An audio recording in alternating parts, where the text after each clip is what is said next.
Hello दोस्तों, एक बार फिर से स्वागत है आपका दृष्टि आईएएस के news on map world program में। मैं हूं केवल आपके सामने। आज हम बात करने वाले हैं दुनिया भर में चर्चा में रही प्रमुख जगहों के बारे में मानचित्र पर आधारित प्रश्नों के माध्यम से। आपको पता है, परीक्षा कोई भी हो, चाहे यूपीएससी हो चाहे एसएससी हो, कहीं भी कोई भी परीक्षा में आज की डेट में मानचित्र पर आधारित प्रश्न यानी कि मैप बेस्ड क्वेश्चन बहुत सारे पूछे जाते हैं। इसके अलावा कौन सी जगह कहां पर है, अगर वह चर्चा में है तो उसके बारे में क्या कुछ खास बातें हैं, वो हमें नक्शे के आधार पर पता होनी चाहिए। तो इस बात को ध्यान में रखते हुए हम इस प्रोग्राम में एक एक करके देखेंगे सवालों के माध्यम से। सबसे पहला सवाल कौन सा होगा? पिछला सवाल जो हमने आपसे पिछले सप्ताह पूछा था, निम्नलिखित कथनों पर विचार कीजिए। किज कलासी बांध आर्मेनिया और अजरबैजान गणराज्य के बीच एक संयुक्त जल परियोजना है, पहला स्टेटमेंट। फिर है किज कलासी बांध अरास नदी पर बनाया गया है। आपको बताना है उपर्युक्त में से कौन सा या कौन से सही है या है। केवल एक, केवल दो, एक और दो, दोनों, ना तो एक और ना ही दो। अब देखिए, आपके सामने एक नाम आता है किज कलासी बांध, तो ये हमें पता होना चाहिए कहां पे है। उसके बाद पूछ रहा है कि यानी कि बता रहा है स्टेटमेंट में कि आर्मेनिया और अजरबैजान गणराज्य के बीच में है, संयुक्त जल परियोजना है। हमें हर बात को वेरीफाई करना है। तो देखिए, किज कलासी बांध जो है एक संयुक्त जल परियोजना तो है, ये बात सही है। और हाल ही में इसका उद्घाटन करने के लिए एक देश के राष्ट्रपति इब्राहिम राइसी वो गए हुए थे। ये नाम आपने काफी सुना होगा।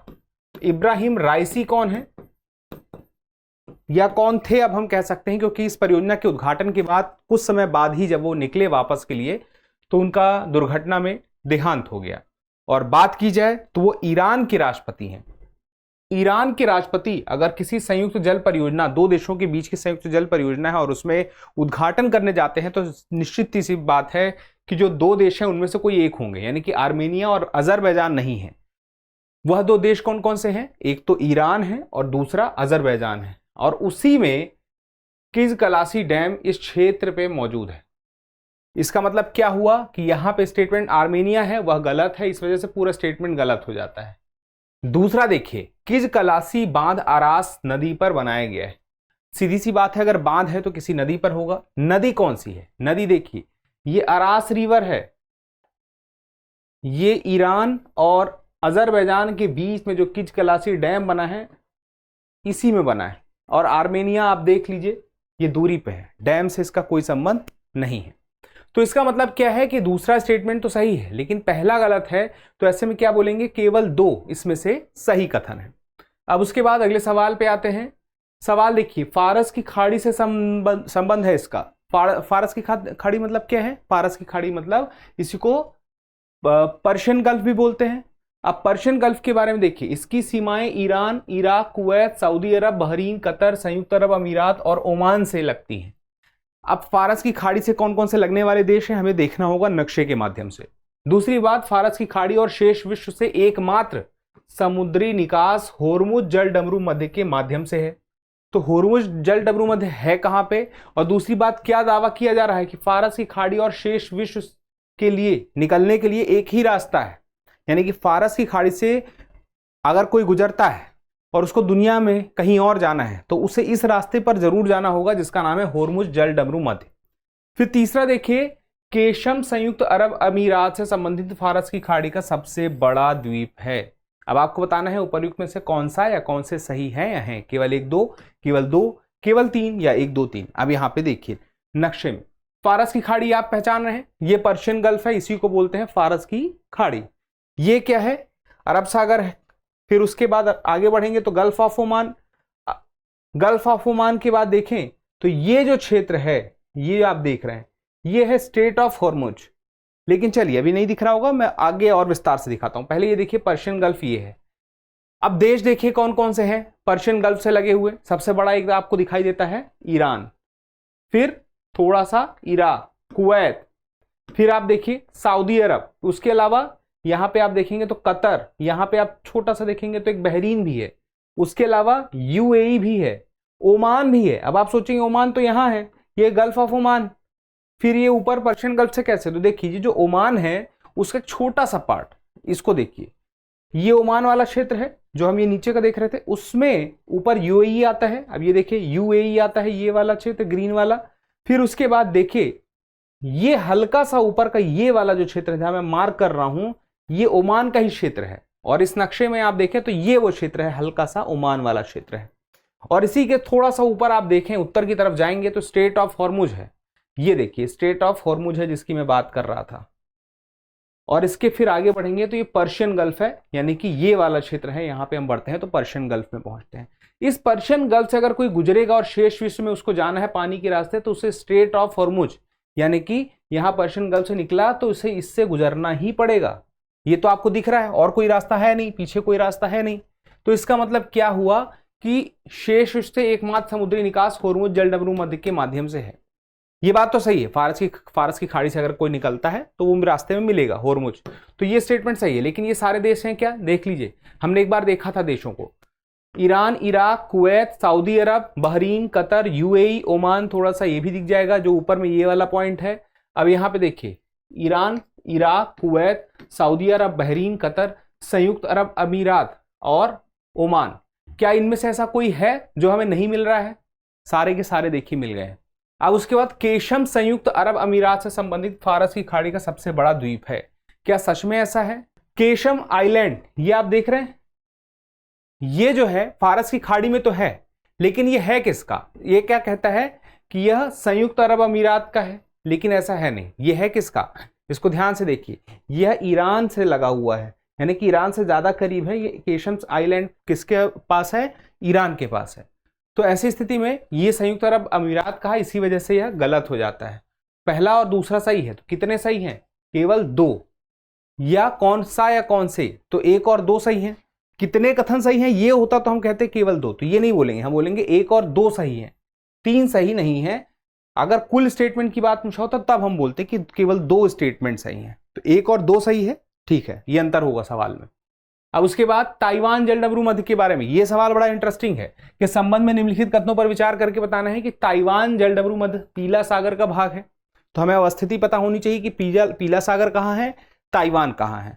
उसके अलावा ताइवान एक द्वीप है जो ताइवान जलडमरू मध्य द्वारा चीन से अलग किया जाता है, तो हमें देखना पड़ेगा यह भी मैप के माध्यम से। और फिर बताएंगे केवल 1, केवल 2, 1 और 2 दोनों, ना तो 1 ना तो 3 ना तो 2। अब देखिए यहां पे आपको इस नक्शे में चीन दिखाई दे रहा है, चीन के थोड़ा सा पूर्व में आएंगे तो ये देखिए ताइवान दिखाई देगा। अब चीन और ताइवान के बीच में यह जो क्षेत्र है यह है ताइवान स्टेट। अब यहां पे देखिए ताइवान जलडमरू मध्य पीला सागर का भाग है, इसी को स्टेट बोलते हैं। पीला सागर का भाग है क्या? देखिए पीला सागर कहां पे है, ये है येलो सी, और उसके अलावा ये है साउथ चाइना सी।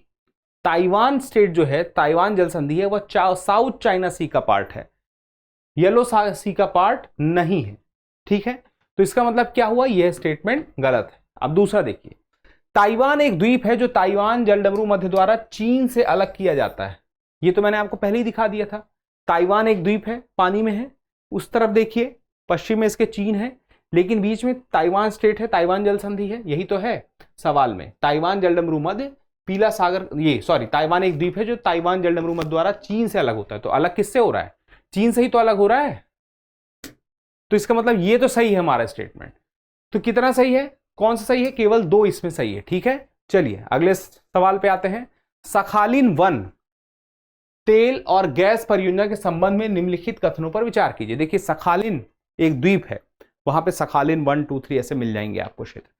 किससे संबंधित है? तेल और गैस से संबंधित है। इसके ऊपर देखिए सवाल है, सवाल जो है भारत से जुड़ा हुआ भी है, क्योंकि एक जो देश है वहां पर भारत की उपस्थिति भी है इस प्रोजेक्ट के लिए। तो अब देखिए यह रूस के सुदूर पूर्व क्षेत्र में बेरिंग सागर में स्थित है।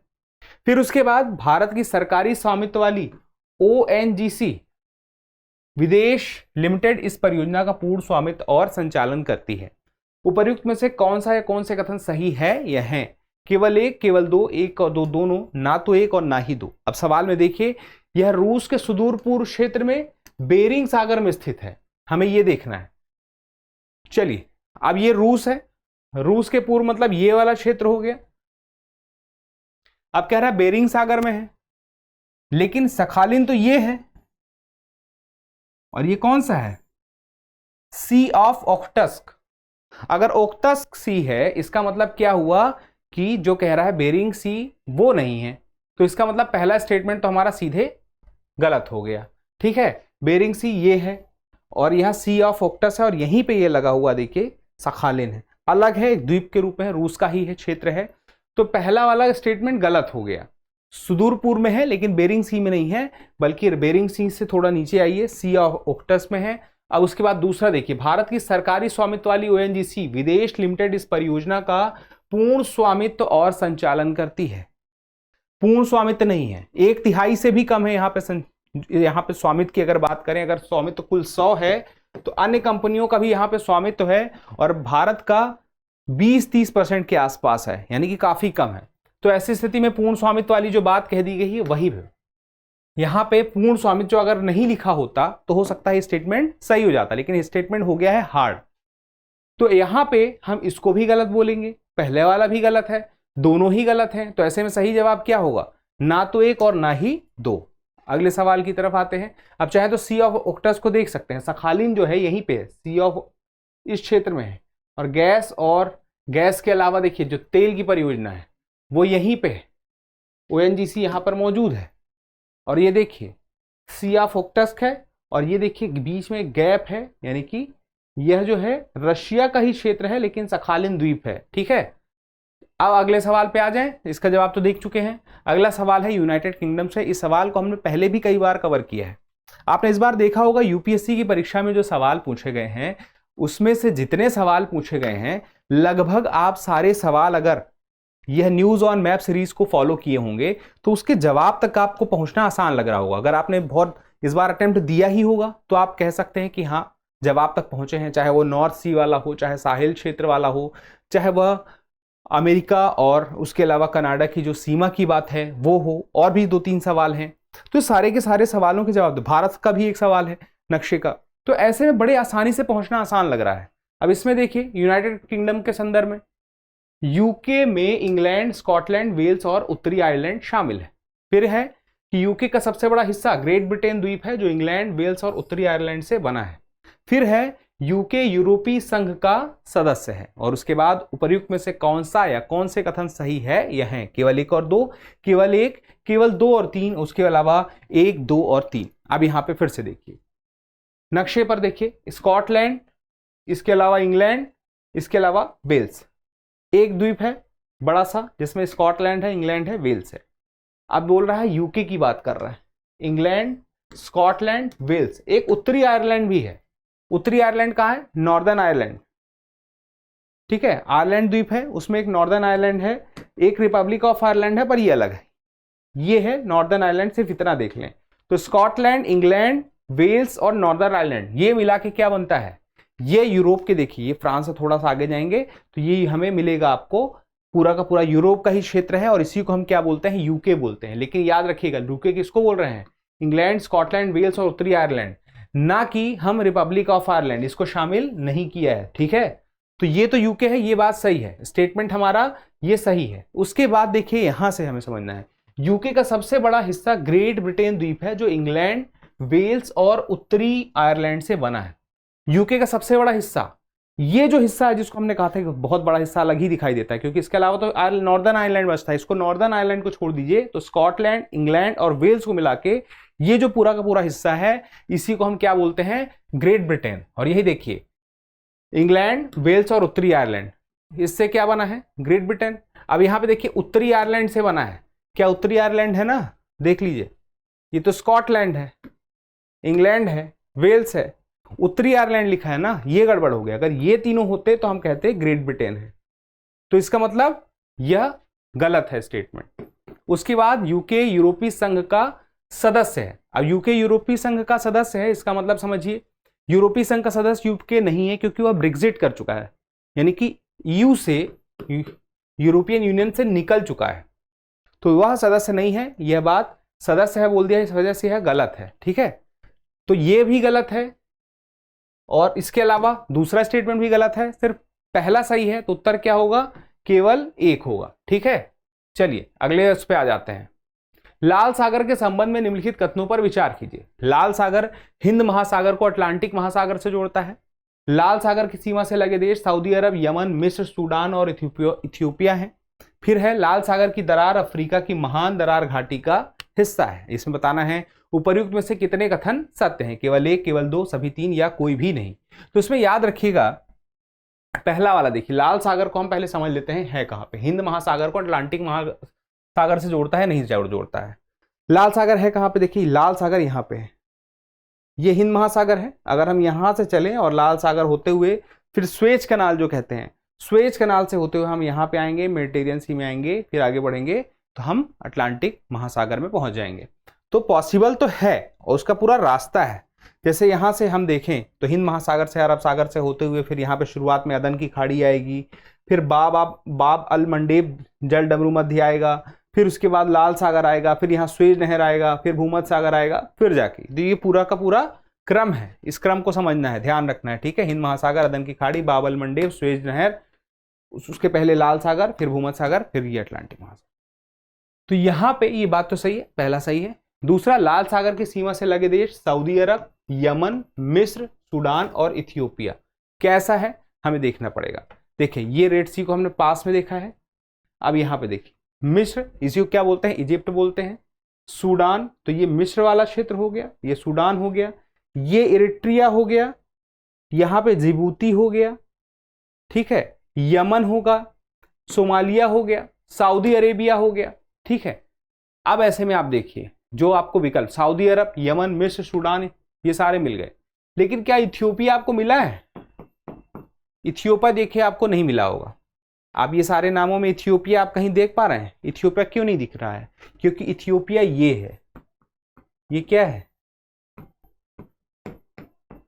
इथियोपिया। और इथियोपिया जो है एक भू आबद्ध देश है, ये समुद्र से नहीं लगा हुआ है। आप ये देखिए यहाँ पे सोमालिया है, फिर यहाँ जिबूती आ गया, फिर इरिट्रिया आ गया, ये पहुंचा ही नहीं यहाँ तक, रेड सी तक, ये नीचे ही था। तो जो विकल्प में इथियोपिया है इसकी वजह से स्टेटमेंट गलत हो गया। फिर तीसरा है लाल सागर की दरार अफ्रीका की महान दरार घाटी का हिस्सा है। अफ्रीका की जो महान दरार घाटी है वो आप देखें तो ये जो हॉर्न ऑफ अफ्रीका जिसको बोलते हैं, ये वाला जो क्षेत्र होता है अफ्रीका का, आप देखिए तो यहीं से आप देखें तो यह दरार बन रही है और इसका विस्तार हो रहा है। यानी कि जो स्टेटमेंट कह रहा है कि जो महान दरार घाटी है अफ्रीका में, लाल सागर की दरार से कनेक्ट है, तो वो दिखती है। यानी कि ऐसा कहा जाता है, वैज्ञानिकों का ऐसा कहना है कि जब ये महान भ्रश घाटी का अच्छे से विस्तार हो जाएगा तो अपने आप में ये पूरा का क्षेत्र अलग हो जाएगा, ये पूर्व वाला हिस्सा अलग है, और ये जैसे ही अलग होगा तो लाल सागर का जो पानी है वो इसमें आ जाएगा, पूरा का पूरा भर जाएगा, और ये पूरा क्या बन जाएगा? एक अलग से नया महाद्वीप बन जाएगा। लेकिन इसमें कई मिलियन वर्ष लगेंगे, हम और आप ये नहीं देख पाएंगे, आने वाला भविष्य देखेगा इसको। तो इसका मतलब ये है कि स्टेटमेंट तो सही है, दूसरा वाला गलत था, पहला सही था, तीसरा सही था। इसका मतलब कितने सही हैं? तो दो कथन यहाँ पे सही है, सत्य है या सही है, दोनों बात तो सेम है। उसके बाद देखिए अगले सवाल में आते हैं। अफ्रीका महाद्वीप के संदर्भ में निम्नलिखित कथनों पर विचार कीजिए। यह आकार और जनसंख्या दोनों के मामले में विश्व का दूसरा सबसे बड़ा महाद्वीप है। फिर उसके बाद है प्रधान यामोत्तर रेखा और भूमध्य रेखा दोनों इसे विभाजित करते हैं। तीसरा है विक्टोरिया झील की तट रेखा केन्या, युगांडा, तंजानिया और रवांडा द्वारा साझा की जाती है। कितने कथन सही हैं? पहला वाला देखिए, यह आकार और जनसंख्या दोनों के मामले में विश्व का दूसरा सबसे बड़ा महाद्वीप है। क्या सच में है? देखिए जो बात की जाए यहां पर पॉपुलेशन की, पहले नंबर पर कौन है? एशिया है 62%। अफ्रीका की बात की जाए तो 15.64%। उसके बाद एरिया की बात की जाए तो एरिया में एशिया है 29.32% और अफ्रीका है 20.32%। मतलब पहले नंबर पर एशिया है और दूसरे नंबर पर कौन है? अफ्रीका है। तो ये दूसरा सबसे बड़ा महाद्वीप लिखा है दोनों मामले में, तो ये स्टेटमेंट सही है। फिर है प्रधान यामोत्तर रेखा और भूमध्य रेखा दोनों इसे विभाजित करते हैं। अब देखिए ये प्रधान यामोत्तर रेखा जिसे ग्रीनविच कहते हैं, लंदन से होते हुए देखिए आ रही है और अफ्रीका क्रॉस कर गई। ये इक्वेटर है, ये भी और ये भी दोनों अफ्रीका महाद्वीप में मिल जाएंगी। लेकिन यह सब बाकी सबके साथ ऐसा देखने को नहीं मिलता है। जैसे कि एशिया में आप देख लीजिए तो प्रधान मध्याह्न रेखा नहीं है, यहाँ कहीं प्रधान मध्याह्न रेखा नहीं है अगर इक्वेटर है तो, यहाँ तो ना तो इक्वेटर है ना प्रधान मध्याह्न रेखा है। तो इसकी वजह से यह स्टेटमेंट भी सही है। फिर उसके बाद विक्टोरिया झील की तट रेखा केन्या, अब ध्यान से देखिएगा, युगांडा, तंजानिया और रवांडा द्वारा साझा की जाती है।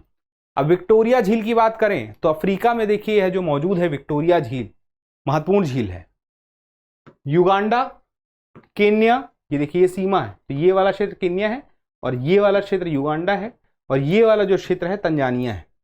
एक देश नहीं मिला, कौन सा देश नहीं मिला? रवांडा नहीं मिला, क्योंकि रवांडा तो यहां पे है और यहां पे रवांडा का नाम है, यह नहीं होना चाहिए था, इसकी वजह से स्टेटमेंट ये वाला गलत हो गया। तो पहला और दूसरा सही है, लेकिन तीसरा वाला सही नहीं। कितने कथन सही हैं? केवल 2 कथन यहां पे सही हैं। चलिए अगले सवाल पे आते हैं। इटली निम्नलिखित में से किस जल निकाय से घिरा हुआ है? एड्रियाटिक सागर, टायरहेनियन सागर या बोथनिया की खाड़ी? अब इसको देखिए, नीचे दिए गए कूट का प्रयोग कर सही उत्तर चुनना है। केवल 1 और 3, केवल 1 और 2, केवल 1 3 4 या 1 2 3 4। अब यहां पे देखिए इटली है, इसको आप जरा बड़े से देख लीजिए, ठीक है। ये इटली है, ये मेडिटेरियन सी है। अब मेडिटेरियन सी के उत्तर में आएंगे तो इटली में हम पहुंचेंगे यूरोप के। अब यहां पे देखिए टेरेनियन सी है, एड्रियाटिक सी है, यहां पे मेडिटेरियन सी है। मेडिटेरियन सी इटली के एकदम दक्षिण में, हम आगे जब बढ़ेंगे तब हमें दिखेगा, लेकिन जो एड्रियाटिक सी है और टेरियन सी है उससे यह घिरा हुआ है। उसके अलावा एक लिगुरियन सी भी है, देखिए लिगुरियन सी हो गया, टेरेनियन सी हो गया, एड्रियाटिक सी हो गया, लेकिन मेडिटेरियन सी तो खैर है ही दूर, लेकिन जिससे घिरा हुआ है कौन सा? टेरियन और एड्रियाटिक। तो ये और ये एड्रियाटिक और टायरेनियन ये दोनों हमें मिलते हैं, लेकिन बोथनिया की खाड़ी हमें नहीं मिलती है। देख लीजिए कहीं नहीं है, तो उत्तर तो हमें मिल चुका है। अगर एक नाम और होता, लिगुरियन होता, तो उसको हम शामिल कर लेते, पर सवाल में लिगुरियन तो है नहीं, ऊपर के 2 हैं, तो कितने हैं? 1 और 2, यानी कि बी हमारा सही जवाब है। बोथनिया की खाड़ी नहीं मिला है। बोथनिया की खाड़ी क्यों नहीं मिला? क्योंकि बोथनिया की खाड़ी जो है यहां पे है, और ये है कहां पे? देखिए बाल्टिक सी है, उसी का आगे का विस्तार है बोथनिया की खाड़ी।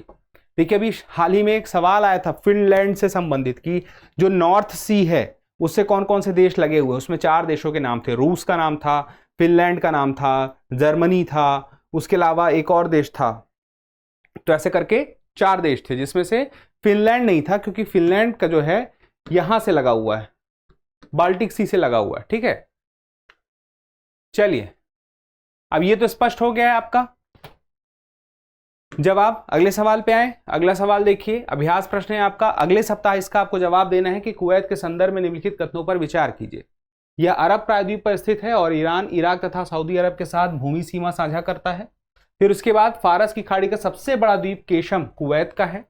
फिर कुवैत खाड़ी सहयोग परिषद और अरब राज्यों के लीग का सदस्य है। उपर्युक्त कथनों में से कौन सा या कौन से सही है या हैं?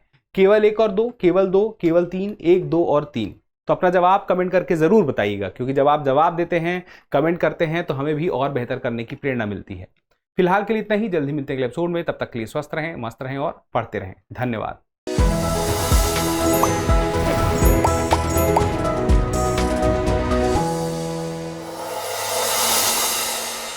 डियर व्यूअर्स, अपने एग्जाम की तैयारी को और बेहतर करने के लिए हमारे चैनल को लाइक, शेयर और सब्सक्राइब करना न भूलें।